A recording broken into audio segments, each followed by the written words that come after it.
তাদের রান্নাঘর থেকে ব্লগ বানাচ্ছি।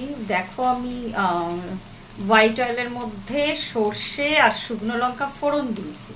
তো নবরাত্রি চলছে, আমি নবরাত্রি করি মানে আমার ঘরে ঘরটা পাতি না, যেহেতু বাকি দুজন ওরা মাছ মাংস ছাড়া একদমই খেতে পারবে না, তাই আমি এমনিও নিরামিষ ভোজি।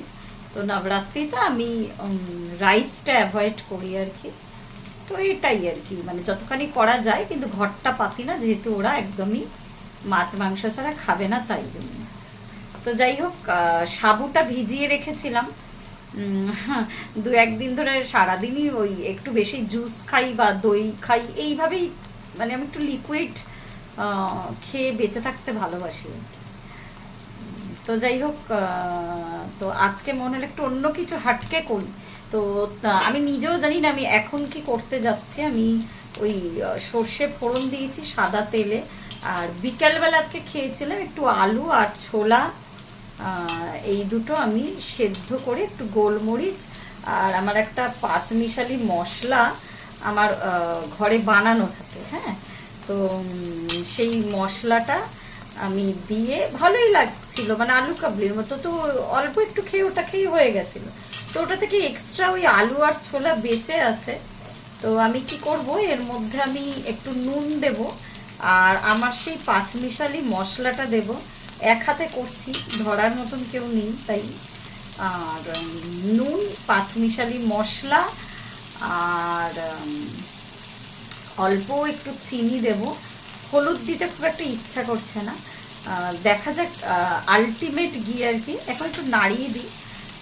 আমি ভেবেছিলাম ভিডিওটা আনকাট করব, একটু কাট করতে হবে, কেন নুনটা দিতে গেলে আমাকে ক্যামেরাটা সরাতে হবে। তো নুন দিয়ে আমি আলটিমেট দেখাচ্ছি আর কি, মশলা দিয়ে, যে কি ভাব, মানে কিরম দেখতে হলো। ক্যামেরাটা অন করলাম, এই দেখুন আলটিমেট এরম দেখতে হয়েছে। আর একটু কারি পাতা থাকলে ভীষণ ভালো হতো। তো আমার ঘরে একটু টক দই আছে, ওটা একটুখানি এর মধ্যে দেব, আর দিয়ে আবার একটু নাড়াবো। হ্যাঁ, আমি জানি না আলটিমেট কী হবে আর কি।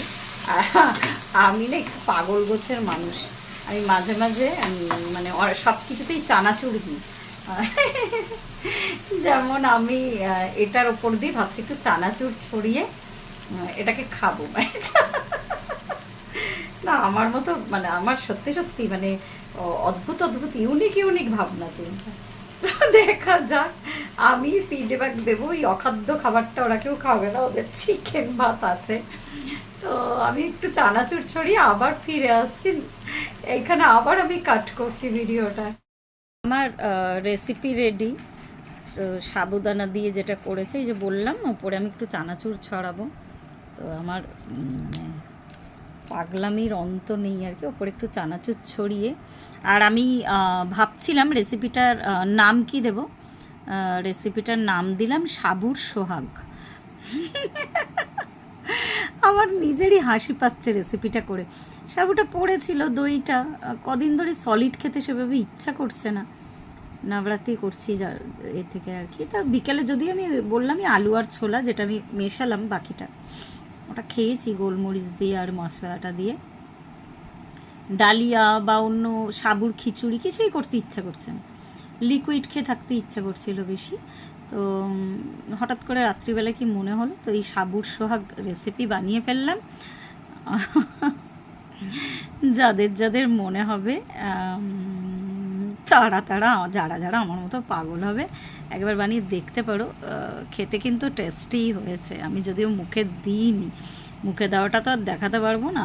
তো আমার হাতের মানে এইসব ইনোভেটিভ রান্না খুব একটা খারাপ হয় না, তো করে দেখতে পারো। কারি পাতাটা থাকলে আরও জমে যেত।